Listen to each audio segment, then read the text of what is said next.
Quand nous avons ouvert l'unité de jeunes enfants, c'était après l'expérience que j'ai eue en placement familial, simultanément je dirais, mais un peu plus tard, une dizaine d'années plus tard, tout en continuant le placement familial, je me suis dit qu'on pouvait probablement, qu'il fallait accéder aux femmes quand les enfants étaient très petits. J'ai tout de suite compris qu'il faudrait aller vers elles, que ce n'était pas pensable qu'elles viennent, qu'il faudrait donc aller les chercher, et qu'il faudrait travailler étroitement avec les personnes qui sont en empathie avec ces familles. Ce qui a permis d'ailleurs, dès l'ouverture de l'unité, nous avons été inondés par ces cas au point que l'équipe a failli en succomber. Parce que on s'est trouvé là devant une clientèle de personnes qui nous ont désorganisés, qui ont eu sur nous un effet désorganisant, qui nous ont entraînés dans leur confusion, et aussi dans des réactions extrêmes au niveau de l'équipe, les uns étant très identifiés et entrant très fort dans ce qu'on appelait tous les éléments régressifs de la relation, et les autres scandalisés et voulant presque chasser cette clientèle. Nous, ce que nous avons trouvé aussi en recevant, quand finalement on a reçu ces bébés et ces mères, d'abord c'est qu'il fallait que nous mettions vraiment un soignant pour le bébé et qu'on ait un regard, qu'on se force à avoir un regard sur ces bébés qui se font oublier pour les connaître, pendant que quelqu'un d'autre se laissait absorber par la mère. Alors, je ne vais pas rentrer dans le traitement du processus de séparation et d'individuation du bébé, mais je crois que c'est central.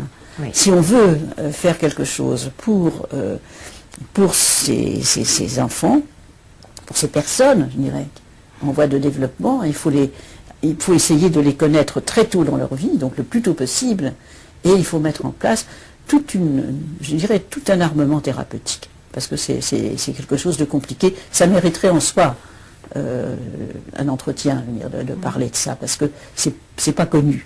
Ça n'est pas connu. Je crois qu'on n'a pas encore eu l'occasion de vraiment développer ça. Or, je crois qu'on devrait le faire, parce qu'à mon sens, en ce qui concerne les mères, il me semble qu'on peut leur apporter une aide légère, très légère. On ne peut pas les transformer. Les jeux sont faits quand elles sont devenues adultes, quand ces bébés sont devenus adultes. Les jeux sont faits, je crois, vraiment définitivement. Par contre, je crois qu'on peut les aider à vivre et à se sentir moins méprisées. Je pense qu'elles ont besoin, qu'elles peuvent être un peu ressourcées narcissiquement. Simplement le fait de ne pas les rejeter, de s'occuper d'elles et de ne jamais leur demander plus qu'elles ne peuvent donner. Moi, je crois que on ne peut pas dire à ces mères qu'on va les aider à soigner leur enfant. Elles ne perçoivent pas leurs besoins, et ça ne peut être qu'une blessure supplémentaire que de le leur faire remarquer. Elles ne peuvent pas avoir les gestes pour faire les soins au bébé. Il vaut mieux que ce soit quelqu'un d'autre qui prenne en charge les soins, et elles le supportent très bien, elles en sont même valorisées, à condition qu'elles n'aient pas le sentiment qu'on leur prend leur bébé et qu'on les dévalorise comme mères. Et ça veut dire évidemment pour ces bébés qu'ils doivent on leur demande de faire un effort extraordinaire, dont on se demande comment ils feront dans l'avenir. Parce que... Mais alors ça met aussi l'accent tout à fait sur quelque chose qui est, je crois, assez neuf et qu'on n'a pas beaucoup développé, qui est sur le rôle du soignant du bébé. L'importance de mettre en place un soignant de bébé qui crée une relation particulière soignante et qui aide le bébé justement à se développer. Et que c'est un rôle particulier, que c'est un rôle spécifique dont ces enfants ont besoin. Et qu'il faut penser à mettre en place. Alors, ça peut être dans le cadre d'une crèche, ça peut être dans le cadre d'un soin spécifique dans une unité.